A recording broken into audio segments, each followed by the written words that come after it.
Good morning, students. I am Rakesh Kumar, and we are meeting again with the chapter Refraction and Dispersion of Light. In the previous class, we have learned about the what is refraction of light, what is the cause of refraction, and refractive index. The main points which we have learned in the previous class are what is the refraction, what is the cause of refraction, and the refractive index. After that, we have also learned about the rules of refraction. Now, I am revising again, or you can say I am going to a quick short revision. Refraction means the bending in the path of light whenever it goes from one media to another media. Refraction, the bending is always not shown. Whenever a ray of light incident normal and it goes from one media to another media, then bending is not shown. Or whenever the ray of light goes from one media to another media, but there is no difference in the refractive index of the two media, in that case also bending of light is not shown. Now, cause of refraction. The optical density is the cause of refraction. As you know, optical density means presence of the optical particle in the media. Optical particle means the particle which allow the light to transmit through it but obstruct the speed of light. So, in optically denser media, there is more obstruction in the path of light. As a result, the speed of light is lowered in the optical media, and in optically denser media, there are more particles which have the tendency to obstruct the light, so speed of light decreases in the optically denser media, while in optically rarer media there are less particles which can obstruct the speed of light. As a result, the speed of light in optically rarer media is more. So, we have revised, or we are in the position that we come to know that the cause of refraction is the optical density of the media. After that, we have learned about the refractive index. The refractive index is the ratio of speed of light in the two media. When we say the refractive index of a media 2 with respect to media 1, then we say a speed of light in media 1 divided by a speed of light in media 2. Whenever we talk about the refractive index, then if we say the refractive index of media 2 with respect to media 1, then it is denoted by mu 2 1 or mu, which is equal to a speed of light in media 1 divided by a speed of light in media 2. The medium in which the refraction takes place in a speed of light in that media takes place in the denominator, and the refractive index is given with respect to which media the speed of light of that media is at the place of numerator. For example, if we say the refractive index of media 2 with respect to media 1, then a speed of light of media 2 is take place in the denominator, while the refractive speed of light of media 1 takes place at the place of numerator. But whenever we talk about the absolute refractive index, then in that case the speed of light in media 1 is fixed. It means the absolute refractive index is the ratio of speed of light in air or vacuum to the speed of light in media. After that, we have discussed the rules of refraction. Rules of refraction are mainly two, that is, first, whenever ray of light goes from media, rarer media to the denser media, then in that case it bends towards the normal. It means in this case here the I is less than I is greater than R. Here ray of light is incident from rarer media to the denser media.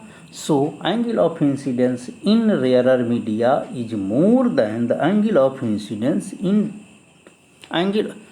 Sorry, I am repeating again. Here the ray of light is entering from rarer media to the denser media. So angle of incidence I in rarer media is more than the angle of refraction in denser media. But whenever ray of light goes from denser to rarer, then angle of incidence in denser media is less than the angle of refraction in rarer media. Here I is less than R. Now, we have so many examples or so many happenings in our life which are related with the rules of refraction. For example, a pond appears shallower than it actually is, because whenever ray of light goes from denser to rarer, it bends away from the normal. As a result, we see the apparent depth of the pond which is less than the actual depth of the pond. In this example, see this figure. In this figure, suppose a point P is at the bottom of the lake or pond or swimming pool. Then the ray coming from P when goes into the air media, then at water air interface it not goes in the straight line, but it bends away from the normal such that this angle I is less than angle R, but we see in the straight line. So this refracted ray appears to coming from P dash, which is just above the P. As a result, the apparent depth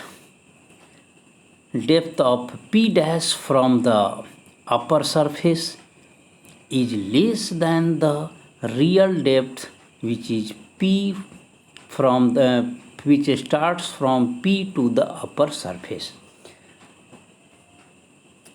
In the same manner, the coin placed at the bottom of a glass appears slightly above the actual position. In this case also, ray goes from denser to rarer, it bends away from the normal, but we see in the straight line As a result, the P dash appears just above the P. In this case also, the apparent depth is less than the real depth. In the case of bending of a stick, the same happening takes place. So, by the use of rules of refraction, now we are in the position that we can explain why the stick placed inside the water appear to bend. A pond appears shallower than it actually is, and real depth is more than the apparent depth. So, these all things we have learned in the previous class. Now, for the today class, we have to study about the refraction of light by a glass slab. So, whenever we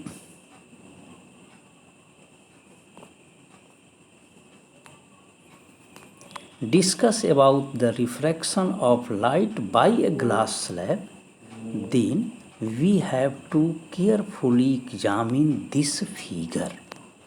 In this figure, there is a glass slab. In the both sides of glass slab, air media is present. So,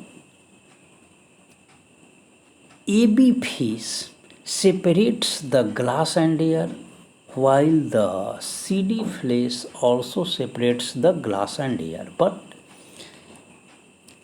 difference is that in the case of AB phase, ray PQ incident in air and refract in the glass as Mn, while for the CD phase, Mn is the incident ray which is incident on the in the glass, and refraction takes place in the air. So, now at first consider AB phase. For AB phase, PQ is the incident ray and Mn is the refracted ray. I am repeating again. PQ is the incident ray and Mn is refracted ray for the air glass interface, means for AB interface. While for CD interface, Mn is the incident ray and Ns is the refracted ray. But whenever we consider about the whole, then PQ is treated as the incident ray, Mn is refracted ray and Ns is emergent ray. So here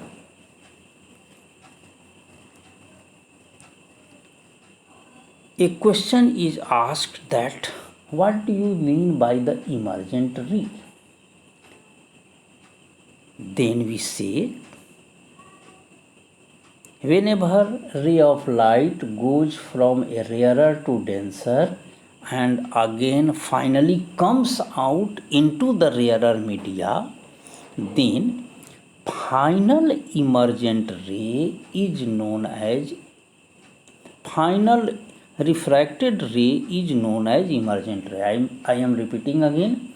Whenever a ray of light goes from a rarer media to the denser media and finally comes out into the rarer media, then final refracted ray in the rarer media is known as emergent ray. Here, the ray of light at first incident from rarer media and finally comes out from the denser media into the rarer media as Ns. So, this Ns is the final refracted ray, which is termed as the emergent ray. The angle formed by this emergent ray with the normal is known as angle of emergence.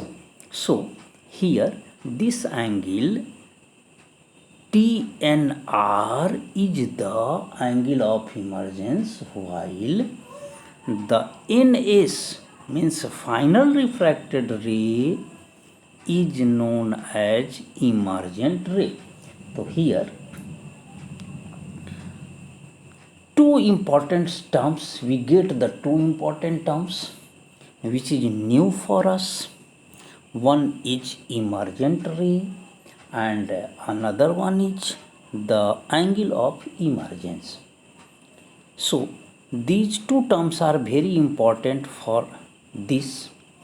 First, what is emergent ray, and second, what is the angle of emergence. I am explaining again. When a ray of light goes from rarer to denser and finally comes out in the rarer media, then final refracted ray in the rarer media is known as emergent ray. If someone asks that, sir, is it possible that a ray of light goes from denser to rarer and finally comes out in the denser? In that case also the emergent ray takes place. So for this level it is not true. For this level we have to learn only that when a ray of light goes from rarer to denser and finally comes out in the rarer media, then final refracted ray is known as emergent ray. And second one, what is the angle of emergence? The angle of emergence is the angle formed by the emergent ray with the normal for that interface. Here in the figure, TT dash is the normal for this glass air interface and NRS is emergent ray. So the angle formed by emergent ray NS with the normal NT is the angle of emergence, means angle TNS or angle TNR is the angle of emergence. Okay. Now here one more term is very important, and which is the lateral displacement.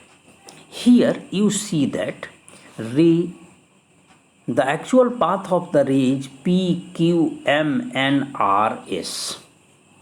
PQMNRS is the actual path of the ray. But suppose if the media is not present, means this glass slab is not present, then the actual path of the ray will be PQMT-D. So here there is some difference in the actual path in the absence of the glass slab and in the presence of glass slab. In the absence of glass slab, the actual path of the ray is PQMT-D, but by the presence of this glass slab, the path is PQMNRS. So we are getting here some separation of the emergent ray by the actual path of the incident ray, and this perpendicular separation, which is denoted by D in this figure, is the which is denoted by a small d, not by capital D. A small d is the lateral displacement. So whenever we have to define what is lateral displacement, then we say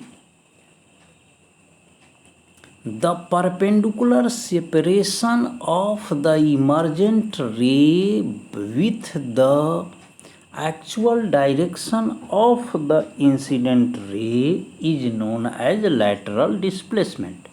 I am repeating again. The perpendicular separation of the emergent ray with respect to the actual direction of the incident ray is known as lateral displacement. This so here we obtained the three important points. First, emergent ray. Second, angle of emergence. And third, lateral displacement. Here one more thing is important, that is on which factor the lateral displacement depend. So the factor on which the lateral displacement depend is the refractive index of the glass or this denser media and the thickness of the media. Perpendicular separation means lateral displacement is directly proportional to the refractive index of the given media as well as the directly proportional to the thickness of the media. If the refractive index of this media increases, then lateral displacement also increases. And on the other hand, if the thickness of the media increases, then lateral displacement also increases. So in this way we have completed the refraction through the prism. Now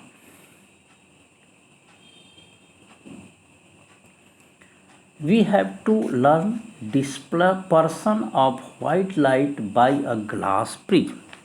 Here in this figure there is a glass prism. Whenever we incident the white light on this glass prism, then we get the 7 band of color on the screen placed behind the prism. I am repeating again. Suppose you take a single beam of white light and incident on the glass prism, then you obtain the 7 band of color on the screen placed behind the prism. So here we are observing the two happenings. One is we get the 7 band of colors on the screen, while on the other hand we are getting the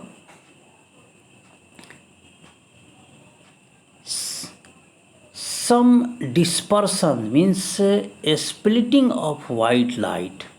So here two terms are important. First is what is dispersion, or what do you mean by dispersion.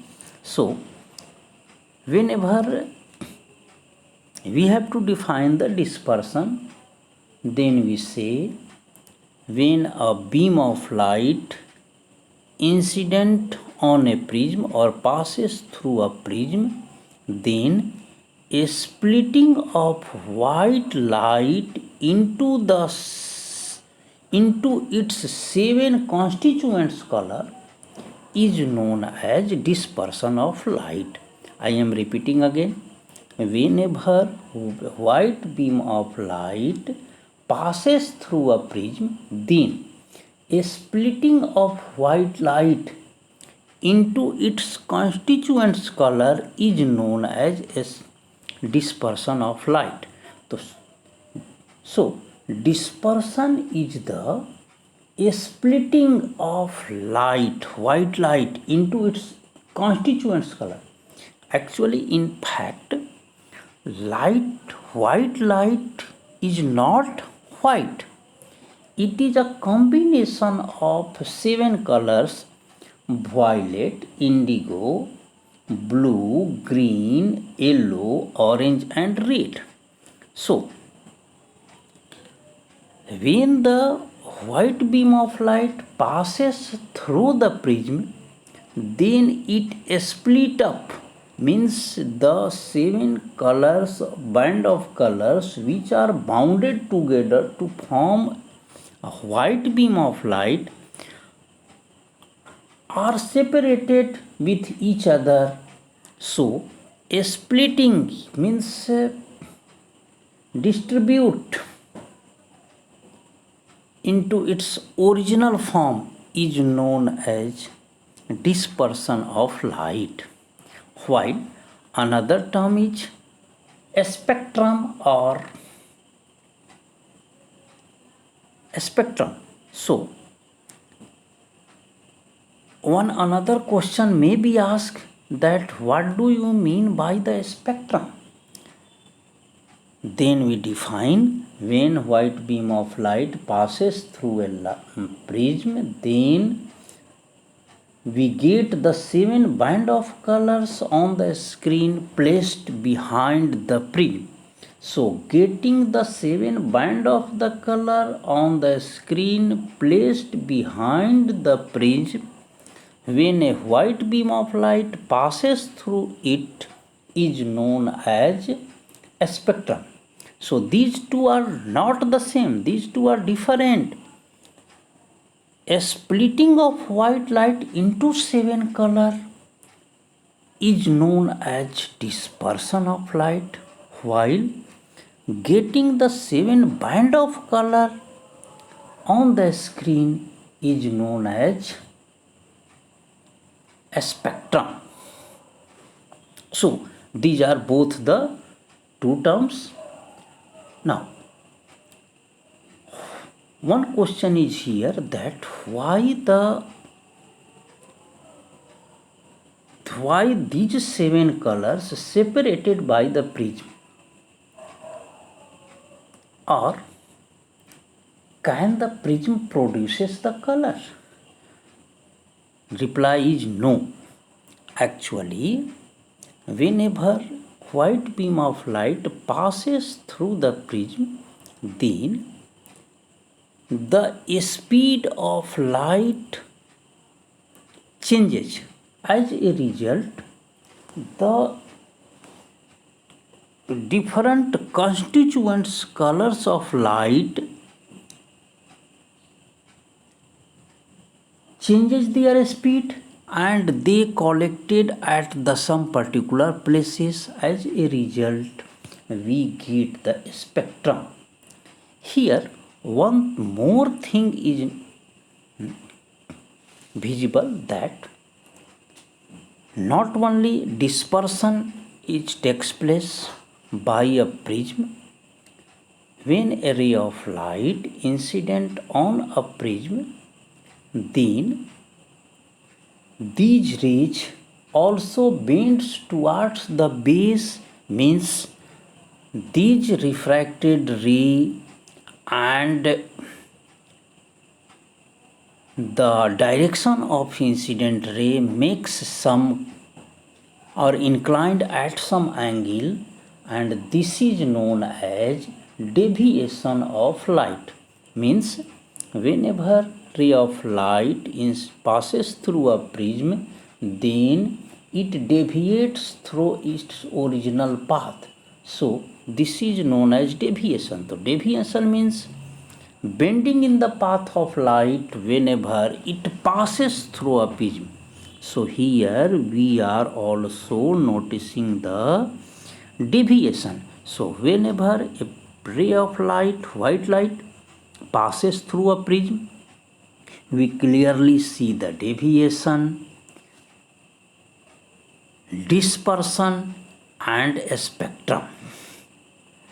The seven band of color obtained by a prism whenever white light incident on it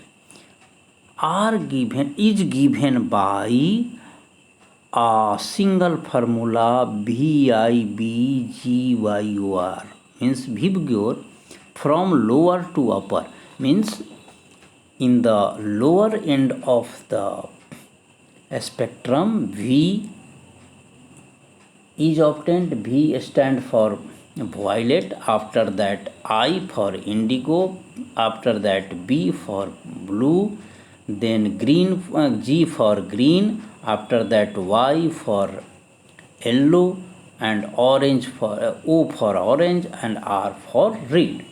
So whenever we have to write the seven and bands of colors obtained, then we can easily memorize this by the VIBGYOR from lower to upper. Now, one thing more. In the white light, these are the seven colors, but in fact, for a light, white light, there are three basic colors which are given by red, blue, and green. These three basic colors are known as primary colors. Apart from this,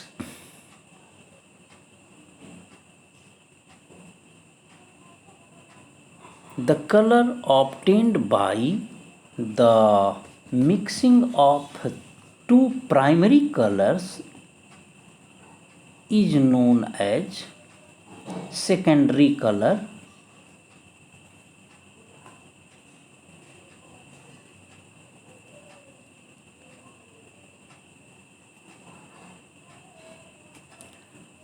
From this figure, you notice that if you make a triangle and at the upper vertex you mark the red, on left vertex you green and B, R, B, G, then you are getting yellow, magenta, and cyan, and finally white. So whenever the three basic colors, means primary colors red, blue, and green, are mixing in this region, then we get the white. So we can say the red, blue, and green, when mixed together in equal amount, then we get the white color. Similarly, when we mix red and green in equal proportion, then we get the yellow. This yellow is secondary color. Similarly, green and blue gives the cyan, and red and blue gives the magenta. So this yellow, magenta, and cyan are the secondary color. Now, one more thing is here, that whenever we mix the one primary and one secondary, then we get the white. For example, blue and yellow, we get the white. Why? Because blue is primary and yellow is the mixture of the red and green. Similarly, when we mix the green primary with magenta secondary, we get the white.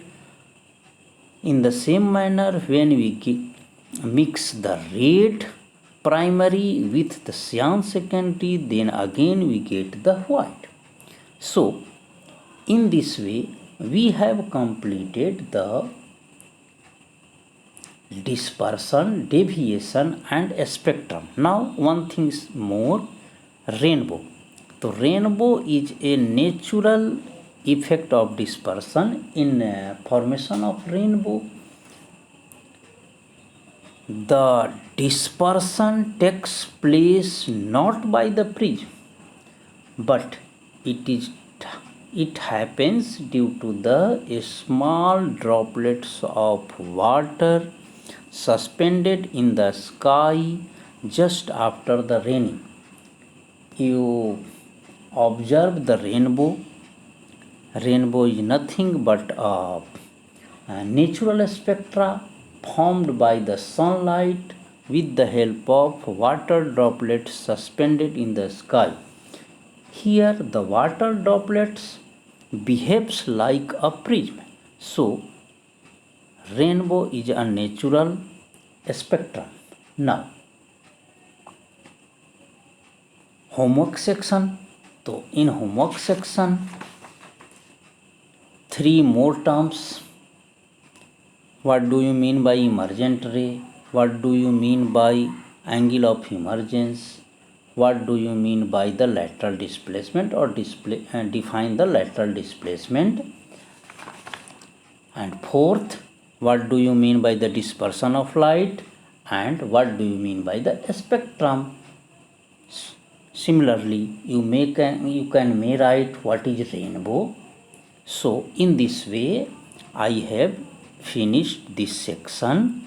In next class, we will learn about the lenses.